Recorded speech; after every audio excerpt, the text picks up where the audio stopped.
अलनी द्वीप से चलनी को जिसमें खुदे 72 को 6 है। तो दोहरा चरित्र इसी को कहते हैं। अरे सवाल ये पूछे ना कि प्रधानमंत्री नरेंद्र मोदी जी जो विदेशी दौरे पे जा रहे हैं उसका पैसा कहां से आ रहा है? ये तो बेचने वाले लोग हैं, इन्होंने खरीदना तो कभी सीखा नहीं है। अब बिहार में खरीद हो रहा है तो इनके पेट में बच नहीं रहा है कि भाई खरीदिएगा क्यों। बेचने वालों को कभी डाइजेस्ट नहीं होता है खरीदना, उनको नहीं होता है कि दूध में से मक्खी के जैसे बाहर फेंक दिया जाए। तो आडवाणी जी के साथ इन लोगों ने ऐसा किया। नमस्ते, मेरा नाम धीरज शर्मा है और आप कलम इंडिया न्यूज़ देख रहे हैं। हमारे साथ हम के राष्ट्रीय प्रवक्ता सह राष्ट्रीय महासचिव दानिश रिजवान हैं। मुर्गा लिट्टी का भोज कर रहे हैं और दूसरी तरफ कोऑर्डिनेशन कमेटी की मांग भी कर रहे हैं। महागठबंधन के सभी नेता को यहाँ बुला के बातचीत करके मतलब कोऑर्डिनेशन कमेटी बनवा दे रहे हैं। अरे नया साल आ रहा है, नए साल के अंत में हमारे किसानी युवा मोर्चा के द्वारा हर साल लिट्टी भोज का आयोजन किया जाता है, जो कि लिट्टी बिहार का पारंपरिक व्यंजन है। तो आज हम लोगों ने तमाम महागठबंधन के साथ बुलाया। निसंदेह जब बड़े नेता जुड़ते हैं तो पॉलिटिकल बातचीत भी होती है, समझ बातचीत भी होती है। लेकिन लंबे समय से जो कोऑर्डिनेशन कमेटी की मांग है वो लगता है कि होना चाहिए, क्योंकि अब नवाजी ने 2 दिन पूर्व भी कहा कि 2 ही पार्टी मिलकर सब रणनीति बना लेती है। 14 तारीख के बाद कोऑर्डिनेशन कमेटी की घोषणा बातचीत अंतिम रूप दिया जा रहा है उसको, और जल्दी मीडिया के सामने लगता है काफी दिनों से आप यही बात रट लगाए। नहीं, काफी दिनों से लगाए हुए थे, लेकिन अब तो वक्त की मांग है और पार्लियामेंट इलेक्शन के पहले जरूरत भी हो सकती है। तो आप जल्दी देखेंगे तैयार हो रहा है और 14 के बाद इसकी घोषणा। तो इतने दिनों से रुकावट किसके तरफ से आ रही थी? कौन मतलब कि अवरोध बन रहा है? देखिए, लगातार व्यस्तता भी थी, नया गठबंधन बना है, आदरणीय लालू प्रसाद यादव जी की तबीयत के बीच में खराब हो गई, फिर 2 जगह उपचुनाव हुए, उपचुनाव के बीच में हम लोग गए, इसलिए वक्त की नज़ाकत को समझते हुए लोगों ने इस बात से उठावा था। 14 के बाद आप देखिए कोऑर्डिनेशन बन जाएगी और महागठबंधन का जो प्रारूप है ये सब तो ठीक है। नया साल केवल मतलब महागठबंधन के नेता के लिए है, भाजपा वाले को काहे नहीं मिल पाए? हमारे नेता श्री जीतन राम मांझी ने कहा कि पहले हम लोग महागठबंधन के नेता जी में बातचीत करें। कोई से प्यार नहीं करता। प्यार तो सबसे प्यार आपसे नहीं है, किससे प्यार नहीं है? तो वो लोग को मन नहीं है कि मुर्गा लिट्टी चखें? अगर मन है तो हमने सिर्फ महागठबंधन के नेता, हम लोग आमतौर पे ये कार्यकर्ताओं का लिट्टी भोज हम लोग करते थे, लेकिन इस बार कार्यकर्ताओं ने ही कहा कि महागठबंधन के नेताओं को बुलाया जाए। हम लोगों को कार्यकर्ता और नेता मतलब पॉलिटिकल लिट्टी भोज कर सकते हैं इसको? कह सकते हैं आपकी पॉलिटिकल राजनीतिक घरानों में अगर कोई कार्यक्रम होता है तो उसको पॉलिटिकल कार्यक्रम ही बताया। पता नहीं जी, भाजपा में एक बार फिर से मतलब कि थोड़ा बहुत उथल पुथल देखने को मिली है। प्रदेश उपाध्यक्ष से इस्तीफा दे दिया, उनको 6 साल के लिए हटा भी दिया गया। क्या चल रहा है? देखिए, भारतीय जनता पार्टी उथल पुथल वाली पार्टी है। जब 2000 में देश की शासन में आई थी तब उथल पुथल करते हुए इन लोगों ने पेंशन बंद कर दिया। जब 2014 से शासन में आया तो देश में उथल पुथल ही मचा रहा है। कभी इस कंपनी को बेचते हैं, कभी उस कंपनी को बेचते हैं, कभी किसी को भाड़े पे रख देते हैं, किसी को हटा देते हैं। देश में उथल पुथल का माहौल बना देते हैं। तो जो पार्टी देश के अंदर में उथल पुथल का माहौल बना सकती है वो उनके अपने दल में उथल पुथल ना हो, इससे कैसे इनकार किया जा सकता है? आखिर भाजपा इतना जोर क्यों दे रही है मुख्यमंत्री नीतीश कुमार पर? चाहे महागठबंधन के अन्य नेताओं को भी सलाह देती है कि तेजस्वी को मुख्यमंत्री बना दीजिए, आपसे बिहार नहीं संभल रहा है। ये भारतीय जनता पार्टी नहीं तय करेगी ना कि कौन मुख्यमंत्री बनेगा कौन नहीं बनेगा। अब हम ये कहें कि राजनाथ सिंह जी को प्रधानमंत्री बना दीजिए, लाल कृष्ण आडवाणी जी को बना दीजिए, ये बनाते हैं क्या? पीएम इन वेटिंग बेचारे लाल कृष्ण आडवाणी जी दशकों रहे और आज भी पीएम इन वेटिंग ही है। स्थिति ये हो गई कि उनको नहीं होता है कि दूध में से मक्खी के जैसे बाहर फेंक दिया जाए। तो आडवाणी जी के साथ इन लोगों ने ऐसा किया। अब ये लोग हमसे पूछ रहे थे।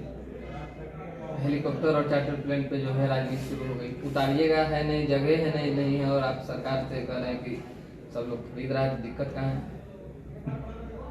बड़ा हास्य पर लगता है। सत्ता में थे ये लोग, साथ में तो कह रहे थे कि हेलीकॉप्टर और प्लेन खरीद लीजिए।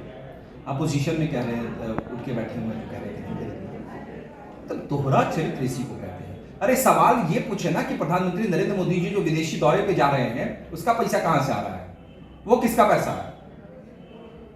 तो कह रहे हैं कि आपको प्रधानमंत्री पर आवाज उठाने का कोई अधिकार नहीं। जिस सरकार ने सरकारी विमान कंपनी को बेच दिया, ये तो बेचने वाले लोग हैं, इन्होंने खरीदना तो कभी सीखा नहीं है, बनाना तो कुछ सीखा नहीं है। देश भारत दुनिया का शायद एकमात्र ऐसा देश है जहां जिसकी कोई अपनी अपनी एयरवेज नहीं है। छोटा सा मुल्क है दुबई, उनके पास अपना दो राष्ट्रीय विमान संस्थान है। पाकिस्तान जो हम जिनको ये थर थर कपा रहे थे, उनके पास अपनी विमान कंपनी है।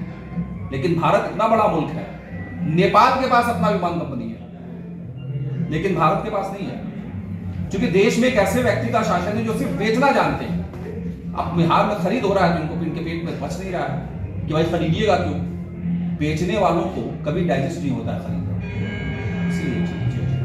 इसलिए इस चर्चा में मतलब इतनी सच्चाई है कि नीतीश कुमार के सॉफ्ट कॉर्नर की बात करें, चाहे बाकी अन्य आरोपों की बात करें, चर्चा की बात करें कि भाई लोकसभा चुनाव अगर महागठबंधन को बेहतर तरीके से जीतना है, नतीजा बेहतर पाना है, तो तेजस्वी यादव को 23 पार करते करते मुख्यमंत्री बना देना चाहिए। देखिए, ये महागठबंधन का आंतरिक मामला है और हमें लगता है कि महागठबंधन के नेता इसको बैठा नहीं सकते। हमें किसी के सजेशन की जरूरत नहीं।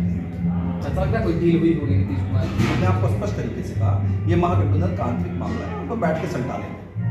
आपने देखा उपचुनाव में कांग्रेस की सीट पर राष्ट्रीय जनता दल लड़ी, किसी को कोई आपत्ति हुई? राष्ट्रीय जनता दल की सीट पर जनता दल यूनाइटेड लड़ी, आपको किसी को कोई आपत्ति हुई? आंतरिक मामला को बैठा के सलटा लेंगे, इसमें कोई विवाद नहीं है। एक सवाल है, घर पे भी राजनीति शुरू हो गई है। आप ही के दल के नेता है, मतलब कि आरजेडी के मंत्री हैं, सुधाकर सिंह कह रहे हैं 6 घर में रह रहे हैं, गरीब को रहने को नीतीश कुमार का। तो सुधाकर सिंह अपना बंगला खाली करा देंगे, बहुत बड़ा बंगला है, और बंगले में चारों तरफ छोटा छोटा कमरा बनवाएंगे, और बनवा करके जो झोपड़पट्टी में लोग रह रहे हैं उनको रख देंगे। अलनी दिवसे चलनी को, जिसमें खुदे 72 को 6 आलिशान कोठी बनवा के रखे हुए हैं प्राइवेट, इसमें एक रूम में खुद रह रहे हैं। आजकल एक रूम में एक परिवार रहता है, तो सुधाकर सिंह जी अपना घर दे दें गरीबों के लिए कि कम से कम उनके घर में 40-50 परिवार रह लें। देखिए, बोलना बहुत आसान है, करना बड़ा मुश्किल है।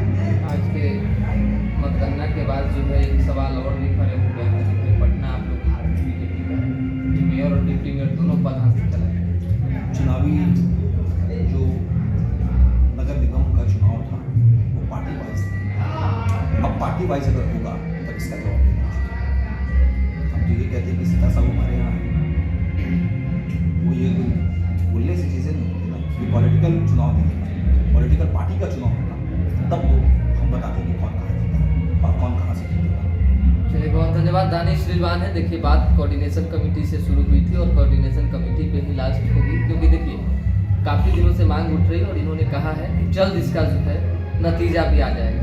और इसीलिए हो सकता है कि जो बैठकी हो रही है, लिट्टी भोज का जो आयोजन हो रहा है, इसमें थोड़ा बहुत चर्चा हो भी जाए। तब देखिए आगे आगे होता है। तो दोबारा जुड़ेंगे, फिलहाल आप देखने जाके हमारे साथ बने रहें, देखते रहें कलम इंडिया। बहुत बहुत धन्यवाद। परफेक्शन IAS, UPSE और BPSC फाउंडेशन क्लासेस के लिए समर्पित संस्थान। यहाँ आपको UPSE selected and interview appeared faculties द्वारा गाइड किया जाता है। Separate batches for Hindi and English medium. 65वीं और 64वीं BPSC एग्जाम में 69 और 107 रिजल्ट्स एवं 66वीं BPSC एग्जाम में 131 रिजल्ट्स हासिल किया है परफेक्शन IAS टीम ने। परफेक्शन IAS, कुमार टार, बोरिंग रोड, पटना।